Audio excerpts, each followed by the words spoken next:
Syllabus जारी करेगा। Subject परीक्षा पैटर्न पूर्णांक की इसमें पूरी जानकारी दी जाएगी। ऑब्जेक्टिव प्रश्न का जो ऑप्शन है वो आसान नहीं होगा, ये भी जानकारी निकलकर सामने आ रही है। तुक्का लगाने पर आपको बड़ा नुकसान हो सकता है। बीपीएससी अपने स्तर का प्रश्न पूछेगा। महीने के अंत तक विज्ञापन देने की भी यहां पर तैयारी है।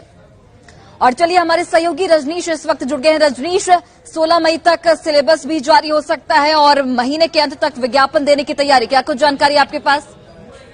अब बिल्कुल देखिए, बीपीएससी और शिक्षा विभाग ने अहम बैठक की है और बैठक में जो है सहमति बन गई है कि अब सिलेबस जो है अगले 4 दिनों के अंदर यानी 16 मई तक जो है सिलेबस जारी कर दिया जाएगा। क्योंकि पैटर्न को लेकर, पूर्णांक को लेकर और जो मार्किंग पॉलिसी है उसको लेकर जो अभ्यर्थी हैं उन्हें अभी तक कुछ भी सही जानकारी नहीं मिल सकी है। ऐसे में ये क्लियर हो जाएगा सिलेबस जारी होने के बाद कि आखिर जो सवाल का पैटर्न रहेगा, जो पूर्णांक रहेगा कितने का होगा और पैटर्न किस तरह का होगा। ऑब्जेक्टिव जो क्वेश्चन की बात आ रही है उसका पूर्णांक 100 रहेगा या 200 रहेगा। हालांकि जो सूत्रों के हवाले से खबर आ रही है कि 16 मई तक जो है पूरी तैयारी है सिलेबस जारी करने की और इस महीने के अंत तक विज्ञापन भी जारी करने का आयोग जो है पूरी तैयारी कर लिया है।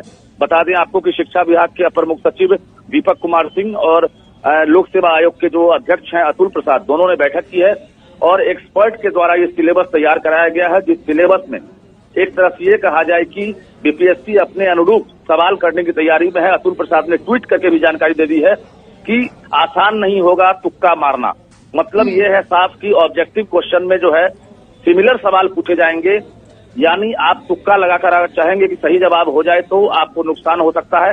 हालांकि ये भी साफ है कि नेगेटिव मार्किंग नहीं होगा, यानी जो हेडमास्टर की तरह जो परीक्षा होने वाली है, पहले ही इशारा मिल गया है कि जो पैटर्न होगा हेडमास्टर की जो परीक्षा इससे पहले आयोग ने लिया है उसी आधार पर परीक्षा टीचर बहाली में होगी। लेकिन ये क्लियर है कि अगले 4 दिनों में जो अभ्यर्थी है उनका इंतजार खत्म होगा और सिलेबस के बाद ये क्लियर हो जाएगा कि आखिर परीक्षा का पैटर्न क्या होगा, पूर्णांक क्या होगा। जी रजनीश, जिस तरीके से जो नियोजित शिक्षक है उनकी ओर से लगातार इस नियमावली का विरोध किया जा रहा है, लेकिन सरकार पर कोई असर होता यहाँ पर नहीं दिखता। बिल्कुल देखिए, कई ऐसे पहलू हैं जिस पर जो है लगातार डिमांड किया जा रहा है कि ये जो है मंजूर नहीं है। लेकिन शिक्षा मंत्री चंद्रशेखर ने साफ तौर से इनकार कर दिया है। कहा है कि नई शिक्षक नियमावली जिस पर कैबिनेट ने मुहर लगा दी है और जिसकी अभियाचना बीपीएससी को ही भेज दी गई है, यानी उस पर अब कहीं से कोई बदलाव नहीं होगा और इसी आधार पर 1,78,026 पदों पर बहाली होगी। जो नई नियमावली बनी है उसमें कोई बदलाव नहीं होगा। बता दें 6 to 8 में जो वैकेंसी कम है, यानी जो सीटेट बीटेट पास अभ्यर्थी हैं वो लाखों की संख्या में है और ऐसे में बहुत सारे अभ्यर्थी वंचित हो जाएंगे टीचर बनने से। तो ऐसे में जो नियमावली है उसको लेकर भी विरोध है और सीट कम है उसको लेकर भी लगातार विरोध चल रहा है। जी चलिए रजनीश, बहुत बहुत धन्यवाद तमाम जानकारी हम तक पहुंचाने के लिए। तो बड़ी जानकारी आप तक पहुंचा रहे हैं शिक्षक बहाली को लेकर। 16 मई तक सिलेबस जारी हो सकता है। बीपीएससी सिलेबस जारी करेगा।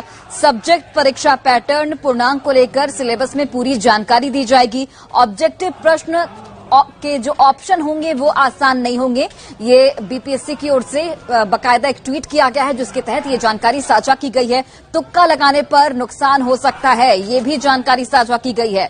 अपने स्तर पर बीपीएससी जो प्रश्न पत्र है वो जारी करेगा। जो परीक्षा का जो पैटर्न होगा वो बीपीएससी के स्तर से जारी होगा। महीने के अंत तक विज्ञापन देने की भी यहां पर तैयारी है।